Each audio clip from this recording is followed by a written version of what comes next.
অনেক ভাইয়ের প্রশ্ন যে আমরা কোরআন তেলাওয়াতের শেষে সদাকাল্লাহুল আজিম বলি, এটা বলা ঠিক আছে কিনা।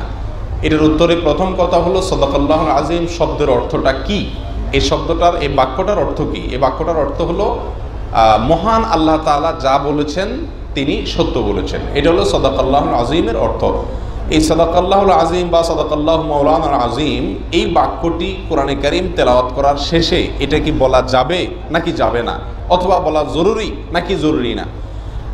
উত্তরটার জানার আগে আমরা অর্থটা জেনে নিলাম। সাদাকাল্লাহুল আজিম মানে আল্লাহ যা বলেছেন সত্য বলেছেন।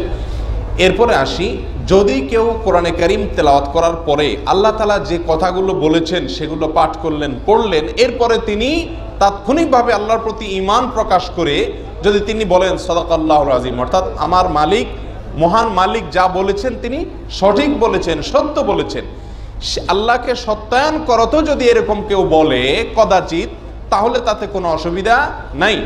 কিন্তু যদি কেউ এটাকে কোরআন তেলাওয়াতের আদব মনে করে, সুন্নাত মনে করে, কোরআন তেলাওয়াতের অংশ মনে করে, কোরআন তেলাওয়াতের জন্য জরুরি মনে করে, তাহলে সেটা কিন্তু বিদআত হয়ে যাবে। প্রিয় ভাইরা, কোরআনে কারীম তেলাওয়াতের আগে আউযু বিল্লাহি মিনাশ শাইতানির রাজিম এবং বিসমিল্লাহির রহমানির রহিম পাঠ করা, উভয়টি একটি কোরআন থেকে আরেকটি হাদিস থেকে প্রমাণিত।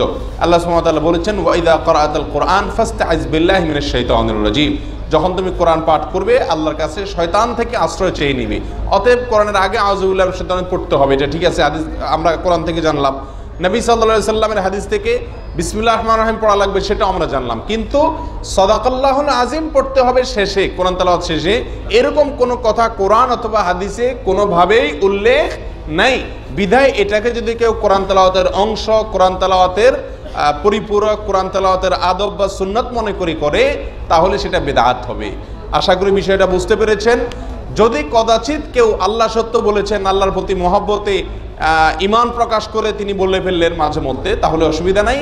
কিন্তু দুঃখজনক যে আমাদের সমাজে বেশিরভাগ মানুষ কোরআন তেলাওয়াতের অংশই মনে করে সাদাকাল্লাহুল আজিমকে। এই জন্য 2 আয়াত 4 আয়াত 2-4 পৃষ্ঠা যাই পড়ুক না কেন, শেষে সাদাকাল্লাহুল আজিম এটা পাঠ করাটাকে অনেকটা বাধ্যতামূলক মনে করে, অনেকটা ট্র্যাডিশন হয়ে গেছে। বিদায় বিষয়টি আমাদের জানা থাকা দরকার, আমাদের জানা বিষয়টিকে একটু কারেকশন করে নেওয়া দরকার। এটি পাঠ সুন্নাত নয়, বরং এটি পাঠ ঐচ্ছিক। যদি কেউ পড়তে চায়, জরুরি মনে না করে, আল্লাহর প্রতি ঈমান প্রকাশ করে মাঝে মধ্যে পড়তে পারে, কিন্তু এটি সুন্নাতের অংশ নয় এবং কোরআন তেলাওয়াতের আদব বা জরুরি কোনো বিষয় নয়। এটা মাথায় রাখতে হবে। যদি জরুরি বা আদব মনে করা হয়, ট্র্যাডিশন মনে নেওয়া হয়, তাহলে কিন্তু এটা বিদআত হবে।